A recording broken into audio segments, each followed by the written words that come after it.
Alors, Karel. Alors, je vais faire un petit rappel tout d'abord. Shenmue 3, pourquoi Shenmue 3 ? Combien de temps est-ce qu'on l'a attendu ? On l'a attendu 18 ans. Après une masterclass consacrée à Shenmue à la GDC 2014, Yu Suzuki a teasé sa présence à l'E3 2015 sur les réseaux sociaux. Il poste des chariots élévateurs sur Twitter, tout le monde s'enflamme, tout le monde a envie d'y croire, et Sony donne raison aux fans avec une conférence absolument maboule où on a The Last Guardian, FF7 Remake et Shenmue 3, du coup financé via Kickstarter. Donc on pourra revenir sur peut-être les conditions en partie évidemment, mais sur le moment il est annoncé via Kickstarter. Donc ils réunissent 2 millions en 8 heures et finalement 6,3 millions au bout d'un mois, ce qui en fait le jeu le plus financé sur Kickstarter. Alors le jeu est produit aussi par Shibuya Prod et a été depuis soutenu entre autres par Sony et l'éditeur Deep Silver. Et donc après quelques reports, ce jeu sort chez nous la semaine prochaine, le 19 novembre. Cela étant dit, on passe à l'histoire, donc je vais résumer un petit peu. On va suivre Ryo Azuki, dont le père Iwao a été tué par un personnage qui s'appelle Landy, qui apparemment est le chef d'une triade chinoise et qui embarque un miroir, une petite relique familiale comme ça, et Ryo va partir pour venger son père et découvrir justement ce qu'il en est de ce miroir, et qu'apparemment il y en aurait un deuxième et que les deux ensemble ça fait des chocs à pic. Et justement c'est sur ces chocs à pic qu'on s'était laissé à la fin de Shenmue 2, sur un cliffhanger absolument insoutenable, avec Ryo qui arrive en Chine, qui rencontre Shenhua, une fille qu'il ne voit que dans ses rêves dans le premier, donc on va partir au village de Bailu pour retrouver le père de Shenhua qui est un tailleur de pierre et qui taille justement les fameux miroirs en question, voire peut-être retrouver Landy avant qu'il ne mette ses terribles plans à exécution. Donc Shenmue 3 c'est la suite d'un jeu sorti il y a 18 ans. Est-ce que c'est l'occasion de rattraper le temps perdu ? Alors, si on définit l'expérience de Shenmue sur deux axes, c'est l'exploration et les combats. Donc, concernant l'exploration, la proposition initiale est préservée, il n'y a pas de problème là-dessus. On a quelques évolutions cependant. Donc, on interroge toujours les passants, parfois plusieurs fois. On note des informations dans son carnet. Carnet qui était un peu agrémenté de marque-pages pour fluidifier aussi la progression. On peut désormais retrouver la carte qui va évoluer au fil du temps. Les numéros de téléphone aussi des personnages des jeux précédents pour qu'on puisse prendre des nouvelles d'eux ou d'elle, et on profite enfin des vertus du stick droit pour se balader, donc on peut tourner la tête et changer de direction en même temps, donc c'est quand même beaucoup plus appréciable comparé à l'affreuse manette Dreamcast qui est peut-être la pire ennemie de Shenmue 1 et 2.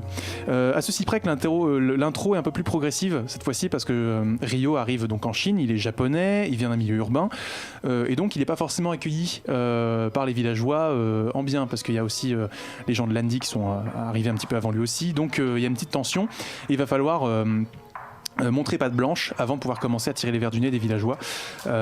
Donc là-dessus on va pouvoir découvrir toutes les activités, on va pouvoir couper du bois pour le marchand, s'entraîner avec le maître de tai chi, rejoindre les croupiers au bord de la rivière pour faire des petits jeux. Tout est là, donc on découvre très vite beaucoup d'activités à faire, donc c'est l'essence même de ce qu'est Shenmue.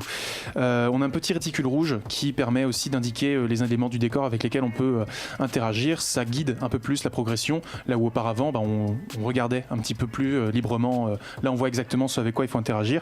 Maintenant pour les combats, on est toujours sur quelque chose avec des arènes en 3D, approche tactique, observation, on va esquiver, etc. Mais les touches ont été repensées. On a un mode qui s'appelle le mode auto, qui est le mode activé par défaut. On a 2 touches points et 2 touches pied, avec la gâchette gauche pour la garde et la croix directionnelle qui sert à activer des objets. Du coup, donc on n'a plus du tout les commandes classiques à base de multiples inputs comme dans Virtua Fighter, mais on peut les réactiver quand même avec le mode manuel qui reproduit plus ou moins le feeling de l'époque.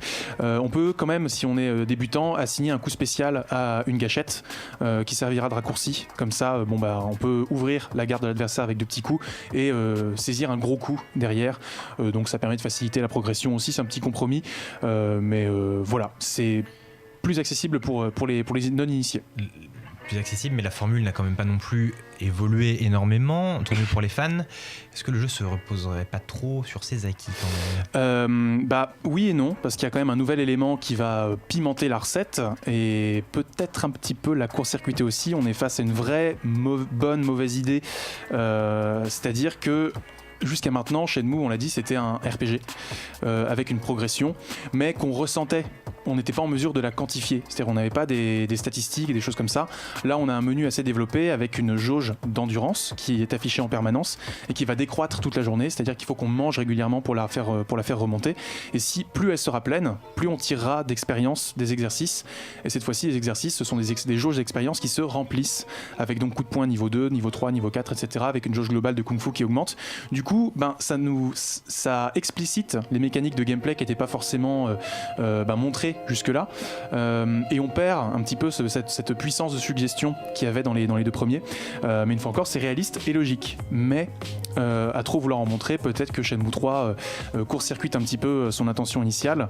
Le menu est très fourni aussi. En dehors des petits boulots, on va pouvoir ramasser des plantes qu'on va pouvoir vendre. On va pouvoir crafter des remèdes. Et même si on récupère par exemple un set complet de figurines dans les machines, revendre le set complet à un magasin contre un objet qui n'est pas en vitrine, mais qui sera du coup un coût caché ou des choses comme ça. Donc il y a quand même une volonté de prolonger l'expérience, mais du coup on passe beaucoup plus de temps dans les menus. Et Shenmue, c'est pas forcément un jeu à menu. Donc chacun se fera un peu son avis là-dessus, mais plus de jeux pour peut-être un peu moins d'expérience. Donc c'est pas simplement Shenmue un ensemble de choix de design qui sont cohérents, c'est aussi une expérience sensorielle pendant le développement du jeu. Beaucoup de gens ont ricané un peu sur le style visuel. Est-ce que le produit final leur donne tort ?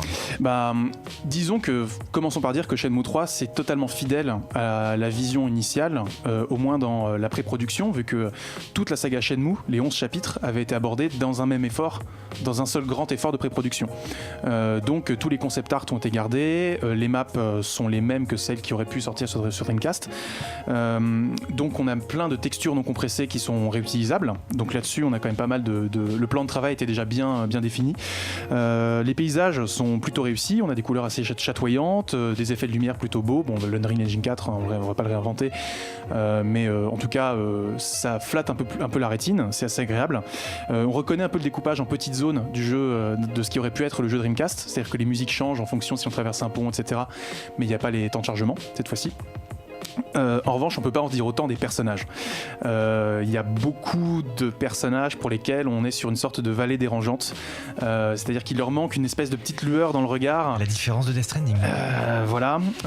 Donc le regard est parfois éteint, les expressions des visages sont un petit peu dérangeantes du coup, parce qu'on quitte une démarche qui était à l'origine celle de polygones complexes mais avec des textures, avec des pixel art très détaillés, qui avait fait les beaux jours de jeux comme Vagrant Story par exemple sur PS5, qui était beaucoup plus joli que FF7 mais qui avait moins de polygones, mais parce qu'on travaillait la texture.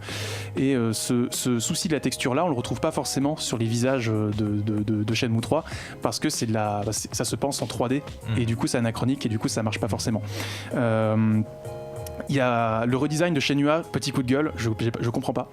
C'est-à-dire que le jeu se déroule quelques minutes après la fin du 2 et Shenmue a pris une tête en taille, elle n'est pas habillée pareil, et je trouve que son design de base, avec son expression faciale très sereine et en même temps un peu mystique, donnait un parfait contrepoint à Ryo.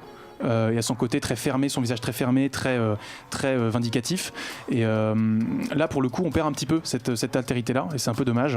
Ensuite, pour ce qui est des animations, c'est dans son jus, c'est-à-dire qu'on va avoir des décompositions de mouvements assez sympas pour les combats, mais c'est d'un mouvement à l'autre que ça va être très sec, très abrupt, et du coup, globalement, c'est très raide quand même vis-à-vis des standards actuels, une fois encore. Dernier point, la musique. Donc Takenobu Mitsuyoshi et Yuzo Koshiro, entre autres, avaient fait les grandes heures des musiques des deux premiers.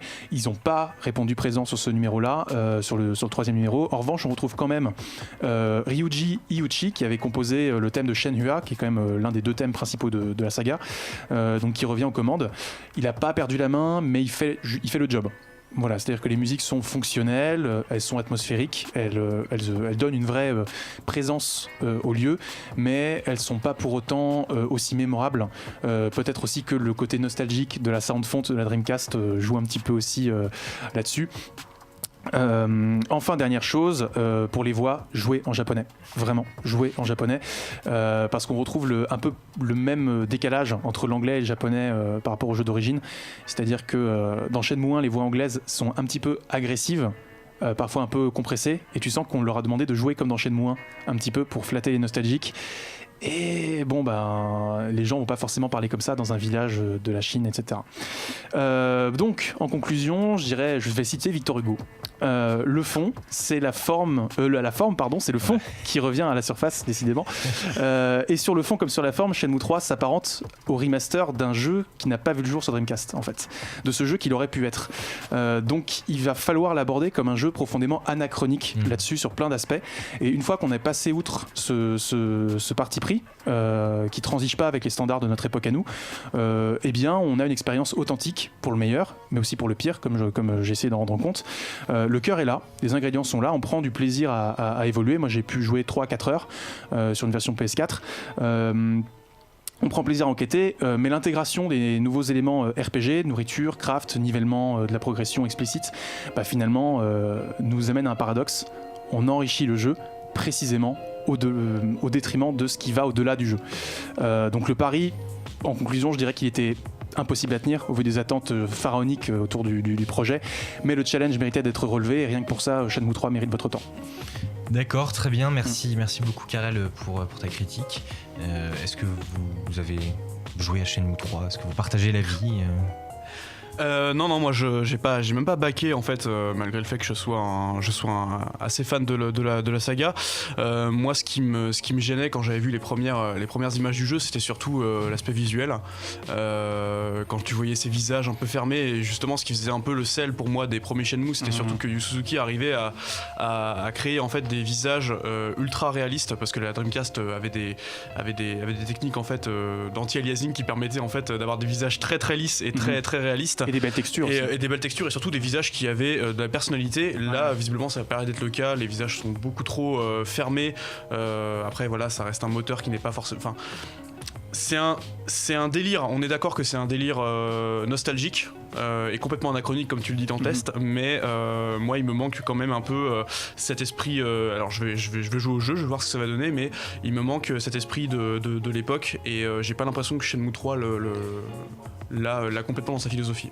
Disons que c'est plaisant pour le coup, mais une fois encore, il y a un décalage entre les technologies actuelles et la façon dont on a pensé en amont le projet à l'époque.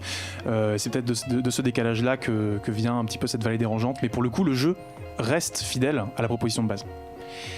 Merci beaucoup. Jeux vidéo, BD, manga, séries et cinéma de genre. L'actu Pop & Geek, c'est dans Hyperlink, votre cocktail de bulles et de pixels, avec Karel et son équipe, tous les dimanches à 16h, en direct sur VL.